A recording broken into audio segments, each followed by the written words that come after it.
Connecticut. We have been following it throughout the day. Fotis Dulos charged now with murdering his wife, Jennifer Dulos, nearly 8 months after she disappeared. Today, new clues being revealed by prosecutors, including blood-like stains that police say match Jennifer's DNA. We do have live team coverage on all of this. We're going to begin with News 4's Mark Santia, who is covering the investigation angle of it for us. Mark? And Stacey, police still have not found Jennifer Dulos' body, but based on the evidence and the amount of blood loss, the medical examiner has considered this a homicide. Fotis, why'd you do it?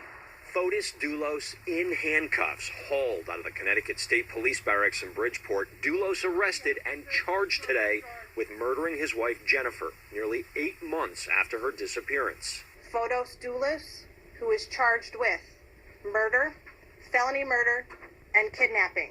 Jennifer Dulos, last seen alive on May 24th after dropping her children off at school. Police revealing in an arrest warrant today, they believe Fotis Dulos rode a vintage bicycle to Jennifer's home, killed her, covered up the crime, and disposed of her body. The warrant detailing 7 locations where blood-like stains matching Jennifer's DNA were found at her new Canaan home.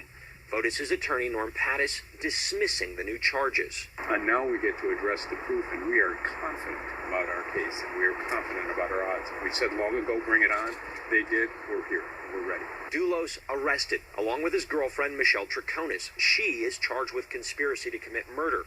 Police say they recovered Troconis' and Dulos' DNA from garbage bags dumped at multiple locations on Albany Street in Hartford. She has always been extremely cooperative, and, we'll have to deal with these charges in court. Dulos' one-time attorney, Kent Mahoney, was also arrested and charged with conspiracy to commit murder. Jennifer Dulos' family released a statement this afternoon saying, quote, "Although we are relieved that the wait for these charges is over, for us there is no sense of closure. Nothing can bring Jennifer back. We miss her every day and will forever mourn her loss." Fotis Dulos' attorney Norm Pattis is addressing the media right now. Let's take a listen. Months of listening to innuendo, suggestion, and rumor, we now have something to shoot at, and we intend to begin firing those shots at Mr. Dulos' bond hearing tomorrow morning. Additionally, the thing we found most disturbing today was the treatment of Mr. Dulos by the Connecticut State Police. Ms. Troconis was given an opportunity through her counsel to arrive, to turn herself in at her leisure, or at least given notice that the police were en route. But for our having received a tip from someone in the state police, the police would have arrived at Mr. Dulos' home before we did. But we got there first. And then when we arrived, we were told he would be taken to the state police barracks in Bridgeport, and that we would be given a copy of his arrest warrant affidavit there. We waited in the lobby for more than 3 hours to see Mr. Dulos and to get a copy of his warrant.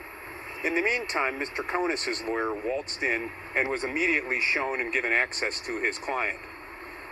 We were told that we weren't going to get a copy of the affidavit until the state police press officer finished writing a press release. We raised questions about that and ultimately received the affidavit. Then we were told we could talk to Mr. Dulos on the phone later. They had to get him out of the room, and when we went outside, we saw all of your cameras were pointed at their sally ports, suggesting they were going to try to spirit him away without a meeting with us. We demanded treatment similar to that Mr. Troconis received, and we ultimately got it. So that is the attorney for Fotis Dulos there, speaking today outside of the offices there. Now, we're going to continue our team coverage with Ida Siegel. She is live in